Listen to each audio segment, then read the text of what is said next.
नमस्कार दोस्तों, मैं हूं पॉलिटिक्स बाबा और अभी गुजरात में वाइब्रेट समिट चल रही है, जिसमें गुजरात में अनेक जितने भी देश हैं उनके राष्ट्र अध्यक्षों को या विदेश मंत्रियों को आमंत्रित किया जा रहा है कि आप गुजरात में आओ और हमारी जितनी भी इंडस्ट्री है उनमें आप इन्वेस्टमेंट कर सकते हो, आप पैसा लगा सकते हो। इसके लिए हमारी भारत सरकार भारत में गुजरात में एक समिट होती है, ग्लोबल समिट, उसको वाइब्रेट समिट कहा जाता है, जिसमें हमारे देश के उद्योगपति और जितने भी बाहर के जितने भी देश है जो हमारे देश में इन्वेस्टमेंट करना चाहते हैं उनको उपस्थित किया जाता है और उनको समझाया जाता है भाई आप कौन से हमारे गुजरात में इन्वेस्टमेंट कर सकते हो इस फील्ड में।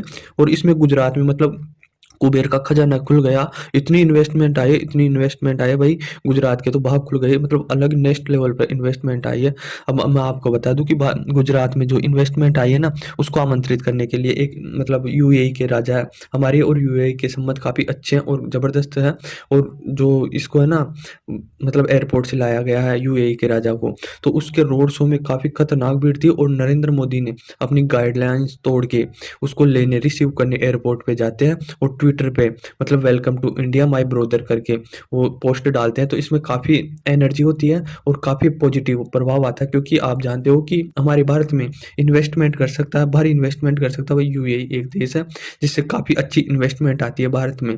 तो इस प्रकार से कहीं ज़्यादा इतना वेलकम दिया गया है, इतना खतरनाक तरीके से, जितना तो अमेरिका के राष्ट्रपति को भी नहीं मिलता। एक बार ट्रम्प आया था ना, उसको मिला था ऐसा वार्म वेलकम। तो इसके साथ जो ये आया ना यूएई का राजा, उसके साथ कई देशों के विदेश मंत्री और राष्ट्र अध्यक्ष आए हैं भारत में इन्वेस्टमेंट करने के लिए, गुजरात में इन्वेस्टमेंट करने के लिए। तो इसके साथ ही जो हमारे देश के उद्योगपति है, अमीर आदमी है और जो बड़ी बड़ी इंडस्ट्री चलाते हैं, वह भी इस गुजरात समिट में आए हैं और उन्होंने भी इन्वेस्टमेंट किया।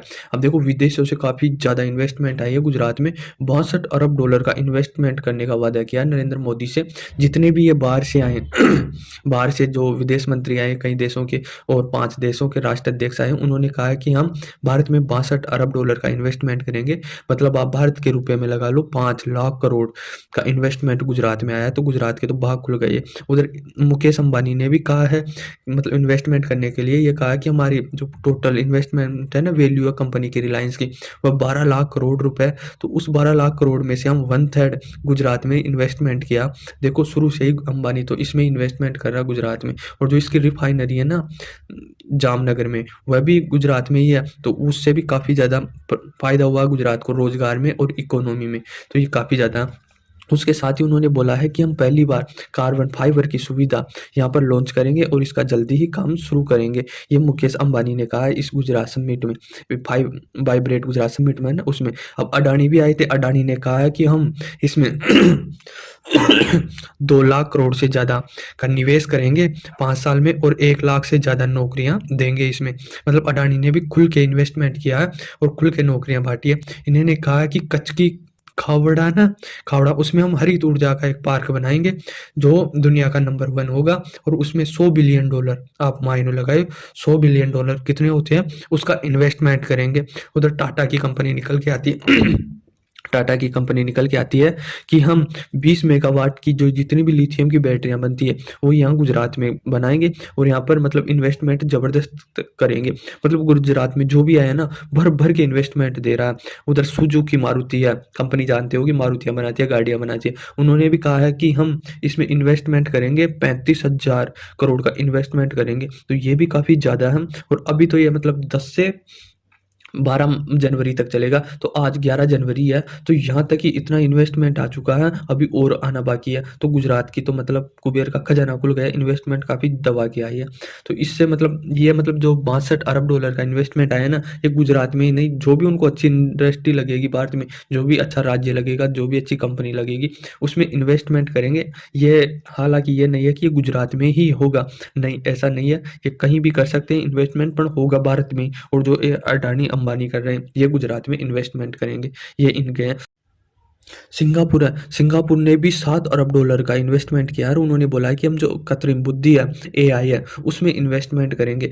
तो ये मतलब बहुत ही ज़्यादा इन्वेस्टमेंट आ गया और अंबानी और अडानी ने मतलब नरेंद्र मोदी की काफ़ी तारीफ़ की। उन्होंने बोला कि हमारे कार्यकाल में जब हम इस देश को आगे बढ़ा रहे हैं, उसमें हमें इतना राष्ट्र अच्छा मतलब इतना अच्छा राष्ट्राध्यक्ष मिला कि भारत को कहाँ से कहाँ ले गया। और ये बात सच भी है कि भारत का प्रधानमंत्री नरेंद्र मोदी वो हर प्रयास करता है जिसमें भारत में इन्वेस्टमेंट आ सके, डेवलपमेंट हो सके और भारत दुनिया की पहचान बन सके।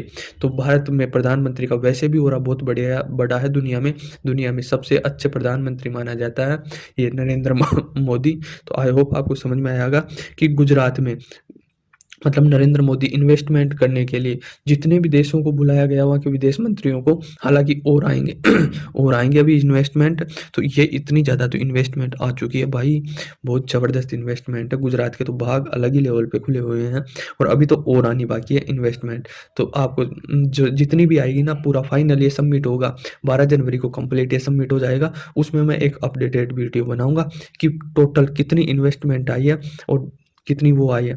तो यूएई से अभी और आनी बाकी है, शायद और इन्वेस्टमेंट आ जाए।